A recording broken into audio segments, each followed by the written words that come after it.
Tak takut Caimin siap diperiksa, dukung berantas korupsi, saya ikut buat undang-undang KPK. Meski dianggap sangat politis, namun mantan Menteri Tenaga Kerja dan Transmigrasi Muhaimin Iskandar tetap berprasangka baik atas panggilan KPK. Sebab menurut dia sebagai warga negara, dia menjunjung tinggi penegakan hukum seluruh perkara dugaan tindak pidana korupsi. Tak terkecuali terkait dengan dugaan korupsi pengadaan sistem perlindungan atau proteksi tenaga kerja Indonesia tahun 2012 di Kemenaker saat dirinya menjabat sebagai menteri.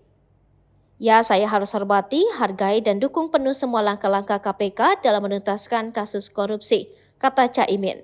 Caimin pun mengungkapkan alasan mengapa dia mendukung KPK dalam upaya pemberantasan korupsi yang dilakukan olehnya. Dia salah satu pembuat undang-undangnya. Kalau mau tahu, saya juga salah satu pembuat undang-undang awal KPK ketika reformasi, jelas Caimin. Maka itu Ketua Umum Partai Kebangkitan Bangsa ini mendukung KPK. Sehingga bagi saya pemberantasan korupsi, menuntaskan kasus korupsi akan saya dukung ke depan, kata Caimin. Hal ini sesuai dengan amanat Partai PKB dan visinya sebagai Wakil Ketua DPR. Jadi bagian yang tidak terpisahkan dari langkah-langkah kita bersama menghentikan dan membersihkan bangsa ini dari korupsi itu komitmen saya, ujarnya. Makanya saya beberapa kali juga diminta keterangan KPK, saya datang dan saya jelaskan semuanya, ujar Caimin. Namun Muhaimin meminta agar pemeriksaannya sebagai saksi terkait dugaan korupsi di Kemenaker Trans ditunda.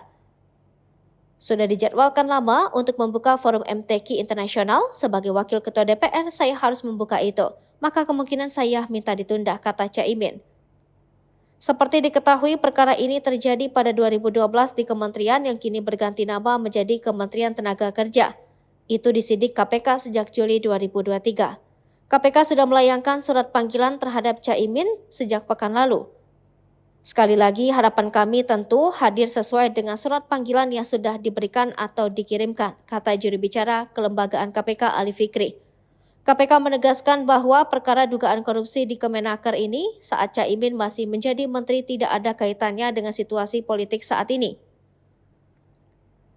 Melalui gelar perkara, KPK sepakat naik pada proses penyidikan perkara tersebut setelah menemukan kecukupan alat bukti sejak sekitar Juli 2023 dan surat perintah penyidikan terbit setelahnya. Sudah sejak sekitar Agustus 2023 lalu, kata Ali Fikri pada 3 September.